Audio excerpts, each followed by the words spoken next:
आज 3 साल गुजर गए। यही मकान है, यही बाग है, यही गंगा का किनारा, यही संगमरमर का हौज, यही मैं हूँ और यही दर दीवार।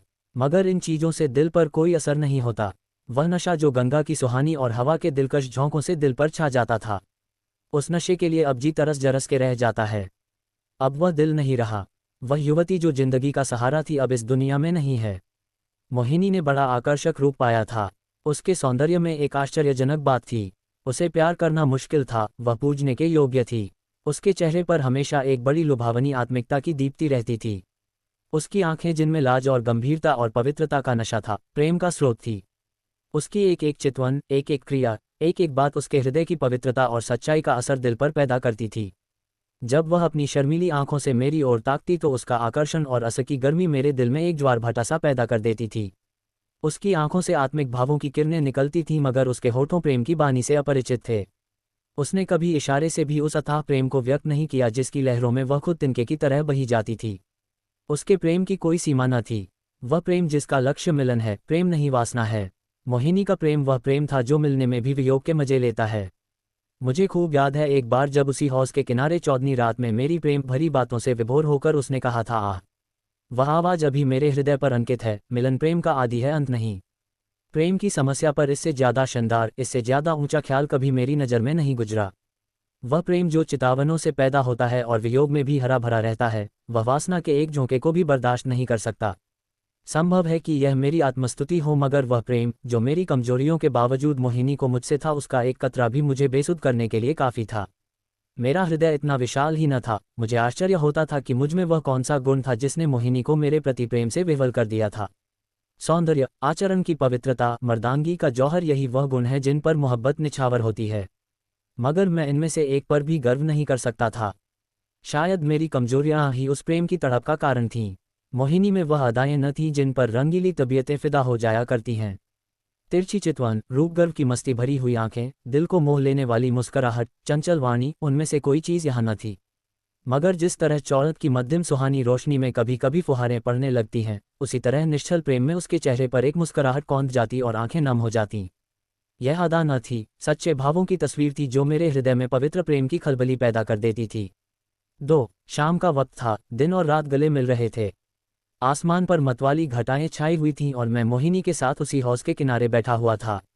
ठंडी ठंडी बयार और मस्त घटाएं हृदय के किसी कोने में सोते हुए प्रेम के भाव को जगा दिया करती हैं। वह मतवालापन जो उस वक्त हमारे दिलों पर छाया हुआ था, उस पर मैं हजारों होशमंदियों को कुर्बान कर सकता हूँ। ऐसा मालूम होता था कि उस मस्ती के आलम में हमारे दिल बेताब होकर आंखों से टपक पड़ेंगे। आज मोहिनी की जबान भी संयम की बेड़ियों से मुक्त हो गई थी और उसकी प्रेम में डूबी हुई बातों से मेरी आत्मा को जीवन मिल रहा था। एकाएक मोहिनी ने चौंक कर गंगा की तरफ देखा। हमारे दिलों की तरह उस वक्त गंगा भी उमड़ी हुई थी। पानी की उस उद्विग्न उठती गिरती सतह पर एक दिया बहता हुआ चला जाता था और उसका चमकता हुआ अक्स स्थिरता और नाचता एक पुच्छल तारे की तरह पानी को आलोकित कर रहा था। उस नन्ही सी जान की क्या बिसात थी। कागज के चंद पुर्जे, बांस की चंद तीलियां, मिट्टी का एक दिया की जैसे किसी की अतृप्त लालसाओं की समाधि थी जिस पर किसी दुख बटाने वाले ने तरस खाकर एक दिया जला दिया था। मगर वह नन्ही सी जान जिसके अस्तित्व का कोई ठिकाना न था, उस अथाह सागर में उछलती हुई लहरों से टकराती, भंवरों से हिलकोरें खाती, शोर करती हुई लहरों को रौंदती चली जाती थी। शायद जल देवियों ने उसकी निर्बलता पर तरस खाकर उसे अपने आंचलों में छुपा लिया था। जब तक वह दिया झिलमिलाता और टिमटिमाता, हमदर्द लहरों से झकोरे लेता दिखाई दिया। मोहिनी टकटकी लगाए खोई सी उसकी तरफ ताकती रही। जब वह आंख से ओझल हो गया तो वह बेचैनी से उठ खड़ी हुई और बोली, मैं किनारे पर जाकर उस दिए को देखूंगी। जिस तरह हलवाई की मनभावन पुकार सुनकर बच्चा घर से बाहर निकल पड़ता है और चाव भरी आंखों से देखता और अधीर आवाज़ों से पुकारता उस नेमत के थाल की तरफ दौड़ता है, उसी जोश और चाव के साथ मोहिनी नदी के किनारे चली। बाग से नदी तक सीढ़ियां बनी हुई थीं। हम दोनों तेजी के साथ नीचे उतरे और किनारे पहुंचते ही मोहिनी ने खुशी के मारे उछलकर जोर से कहा, अभी है, अभी है। देखो वह निकल गया। वह बच्चों का सा उत्साह और उद्विग्न अधीरता जो मोहिनी के चेहरे पर उस समय थी, मुझे कभी न भूलेगी। मेरे दिल में सवाल पैदा हुआ, उस देह से ऐसा हार्दिक संबंध, ऐसी विह्वलता क्यों? मुझ जैसा कवित्व शून्य व्यक्ति उस पहेली को जरा भी न बूझ सका। मेरे हृदय में आशंकाएं पैदा हुई। अंधेरी रात है, घटाएं उमड़ी हुई, नदी बाढ़ पर, हवा तेज, यहाँ इस वक्त ठहरना ठीक नहीं। मगर मोहिनी, वह चाव भरे भोलेपन की तस्वीर, उसी दिए की तरफ आंखें लगाए चुपचाप खड़ी थी और वह उदास दिया ज्यों हिलता मचलता चला जाता था, न जाने कहाँ किस देश। मगर थोड़ी देर के बाद वह दिया आंखों से ओझल हो गया। मोहिनी ने निराश स्वर में पूछा गया। बुझ गया होगा। और इसके पहले कि मैं जवाब दूं वह उस डोंगी के पास चली गई जिस पर बैठकर हम कभी कभी नदी की सैरें किया करते थे, और प्यार से मेरे गले लिपटकर बोली, मैं उस दिए को देखने जाऊंगी कि वह कहाँ जा रहा है, किस देश को। ये कहते कहते मोहिनी ने नाव की रस्सी खोल ली। जिस तरह पेड़ों की डालियां तूफान के झोंकों से झनकोले खाती हैं, उसी तरह ये डोंगी डौवाडोल हो रही थी। नदी का वह डरावना विस्तार, लहरों की वह भयानक छलांगें, पानी की वह गरजती हुई आवाज, इस खौफनाक अंधेरे में इस डोंगी का बेड़ा क्यों कर पार होगा। मेरा दिल बैठ गया। क्या उस अभागे की तलाश में ये किश्ती भी डूबेगी? मगर मोहिनी का दिल उस वक्त उसके बस में न था। उसी दिए की तरह उसका हृदय भी भावनाओं की विराट लहरों भरी गरजती हुई नदी में बहा जा रहा था। मतवाली घटाएं झुकती चली आती थीं कि जैसे नदी के गले मिलेंगी, और वह काली नदी यूं उठती थी कि जैसे बदलों को छू लेंगी। डर के मारे आंखें मुंदी जाती थीं। हम तेजी के साथ उछलते, कगारों के गिरने की आवाजें सुनते, काले काले पेड़ों का झूमना देखते चले जाते थे। आबादी पीछे छूट गई, देवताओं को बस्ती से भी आगे निकल गए। एकाएक मोहिनी चौंक कर उठ खड़ी हुई और बोली, अभी है, देखो वह जा रहा है। मैंने आंख उठाकर देखा, वह दिया ज्यों का त्यों हिलता मचलता चला जाता था। 3 उस दिए को देखते हम बहुत दूर निकल गए। मोहिनी ने ये राग अलापना शुरू किया। मैं साजन से मिलन चली। कैसा तड़पा देने वाला गीत था, और कैसी दर्द भरी रसीली आवाज, प्रेम और आंसुओं में डूबी हुई। मोहक गीत में कल्पनाओं को जगाने की बड़ी शक्ति होती है। वह मनुष्य को भौतिक संसार से उठाकर कल्पनालोक में पहुंचा देता है। मेरे मन की आंखों में उस वक्त नदी की पुरशोर लहरें, नदी किनारे की झूमती हुई डालियां, सनसनाती हुई हवा, सबने जैसे रूप धर लिया था, और सबकी सब तेजी से कदम उठाए चली जाती थीं अपने साजन से मिलने के लिए। उत्कंठा और प्रेम से झूमती हुई युवती की धुंधली सपने जैसी तस्वीर हवा में, लहरों में और पेड़ों के झुरमुट में चली जाती दिखाई देती और कहती थी साजन से मिलने के लिए। इस गीत ने सारे दृश्य पर उत्कंठा का जादू फूंक दिया। मैं साजन से मिलन चली।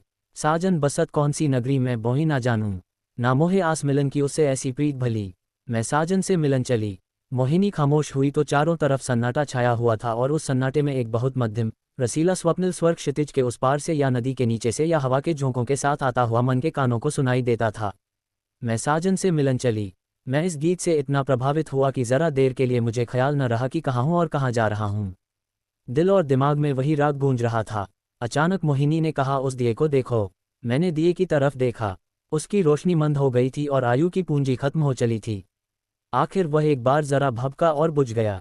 जिस तरह पानी की बूंद नदी में गिरकर गायब हो जाती है, उसी तरह अंधेरे के फैलाव में उस दिए की हस्ती गायब हो गई।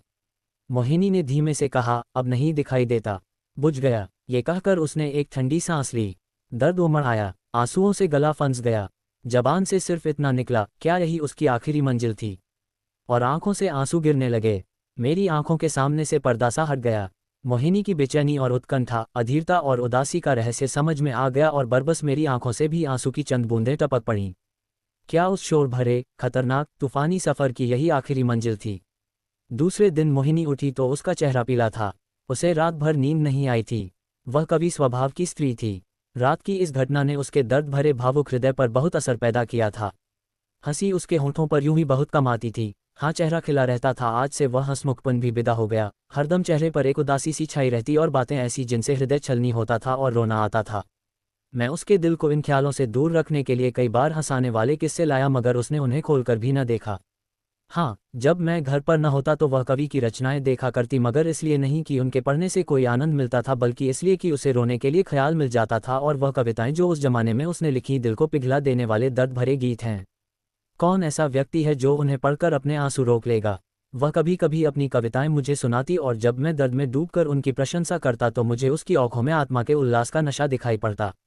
हंसी दिल्लगी और रंगीनी मुमकिन है कुछ लोगों के दिलों पर असर पैदा कर सके, मगर वह कौन सा दिल है जो दर्द के भावों से पिघल न जाएगा? एक रोज हम दोनों इसी बाग की सैर कर रहे थे। शाम का वक्त था और चैत का महीना। मोहिनी की तबीयत आज खुश थी। बहुत दिनों के बाद आज उसके होंठों पर मुस्कुराहट की झलक दिखाई दी थी। जब शाम हो गई और पूर्णमासी का चौरद गंगा की गोद से निकलकर ऊपर उठा तो हम इसी हौज के किनारे बैठ गए। यह मौलसरियों की कतार और यह हौज मोहिनी की यादगार हैं। चौदनी में बिसात आई और चौपड़ होने लगी। आज तबीयत की ताजगी ने उसके रूप को चमका दिया था, और उसकी मोहक चपलताएं मुझे मतवाला किए देती थीं। मैं कई बाजियां खेला और हर बार हारा। हारने में जो मजा था वह जीतने में कहाँ। हल्की सी मस्ती में जो मजा है वह छकने और मतवाला होने में नहीं। चांदनी खूब छिटकी हुई थी। एकाएक मोहिनी ने गंगा की तरफ देखा और मुझसे बोली, वह उस पार कैसी रोशनी नजर आ रही है। मैंने भी निगाह दौड़ाई, चिता की आग जल रही थी, लेकिन मैंने टालकर कहा, सौंजी खाना पका रहे हैं। मोहिनी को विश्वास नहीं हुआ। उसके चेहरे पर एक उदास मुस्कुराहट दिखाई दी और आंखें नम हो गईं। ऐसे दुख देने वाले दृश्य उसके भावुक और दर्दमंद दिल पर वही असर करते थे जो लू की लपट फूलों के साथ करती है। थोड़ी देर तक वह मौन निश्चला बैठी रही, फिर शोकभरे स्वर में बोली, अपनी आखिरी मंजिल पर पहुंच गया। जमाना, अगस्त सितंबर 1911।